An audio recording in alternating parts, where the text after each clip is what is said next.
কোয়েলের নিজের পেটের মেয়ে এবার কোয়েলকে ধোঁকা দিয়ে কোয়েলকে ছেড়ে রাইকে সঙ্গ দিল। হ্যাঁ বন্ধুরা, ভিডিওতে লাইক দিয়ে দেখতে থাকুন। হঠাৎ করে যখন দিয়া কাঁদতে থাকে ঠিক সেই সময় দিয়ার কাছে গিয়ে রাই বলতে থাকছে, কী ব্যাপার দিয়া, তুমি এরকম করে খাচ্ছ কেন বলো তো? আর একা ঘরে তুমি কেন বসে আছো বলো তো? তোমার মাম্মাম কোথায়? কথা কখন এই কথা বলা মাত্র দিয়া বলতে থাকে যে, জানো তো আন্টি, কেন জানি না মাম্মাম কিছুদিন ধরে যখন ইচ্ছা হয় হুটহাট বাড়ি থেকে বেরিয়ে যায়, কোথায় যায় তাও আমি জানি না, আমাকে কোনো কিছু বলেও না। তাহলে আমি একা বাড়িতে বোর হবো না বলো তো? আমি কী করবো? আর সবসময় মা আমার সাথে মেজামেচি শুরু করে দেয়, কোনো কিছু জিজ্ঞেস করলে মা উত্তর দেয় না, সবসময় আমাকে বলে যে দিয়া তুমি একদম আমাকে ডিস্টার্ব করবে না। আর বারবার করে আমাকে বলে যে আমি যাতে অনির্বাণ আঙ্কেলের পাশাপাশি থাকি, কাছাকাছি থাকি। কিন্তু তার থেকেও বড় কথা, আমি তো তার সাথে একদমই কমফোর্টেবল ফিল করি না, কারণ অনির্বাণ আঙ্কেল সবসময় আমার কেন জানি না মনে হয় যে সে একটু গম্ভীর টাইপ, আর সে হয়তো আমার সাথে খেলা করবে না। এই কথা বলা মাত্র রাই বলতে থাকে যে, তোমাকে এই কথাটা কে বলেছে যে সবসময় অনির্বাণ সামনাসামনি থাকতে আর অনির্বাণকে আঙ্কেল না বলে বাবা বলতে? এই কথাটা কি তোমার মাম্মাম বলেছে? তখন এই কথা বলা মাত্র দিয়া বলতে থাকে যে, হ্যাঁ আমাকে তো মাম্মামই বলেছে যে কিছুদিনের মধ্যেই আমি অনি আঙ্কেলকে যাতে বাবা বলে ডাকি, আর বাবা বলে ডাকতে ডাকতে আমি যাতে তার সাথে সবার যেহেতু করি, এরকম কথাগুলো তো আমাকে মাম্মামই শিখিয়ে দেয়।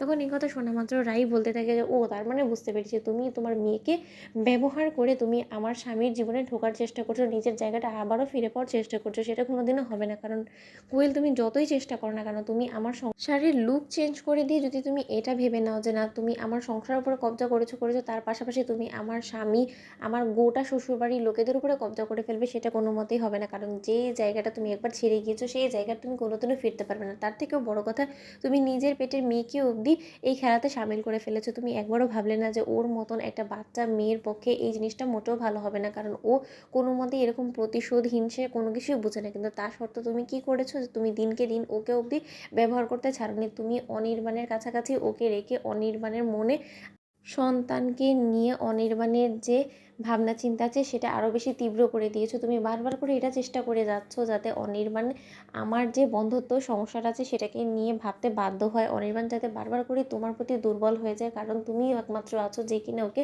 সন্তান সুখ দিতে পারবে। তুমি কি মনে করছো যে তুমি সব কিছু অনির্বাণের সামনে দেখালেই অনির্বাণ তোমার প্রতি দুর্বল হয়ে যাবে আর অমনি ও লেজ গুটিয়ে তোমার কাছে ফিরে আসবে? সেটা কোনোদিনও সম্ভব হবে না। যতদিন পর্যন্ত রাই বেঁচে আছে সেটা কোনোদিনও ঘটতে দেবে না রাই। আর যাই হয়ে যাক না কেন, তুমি যে রিপোর্ট বদলি করে দিয়ে আমার বিরুদ্ধে চক্রান্ত করেছো সেটারও একদিন খোলাসা হবে, আর সেটা খুব শীঘ্রই হবে।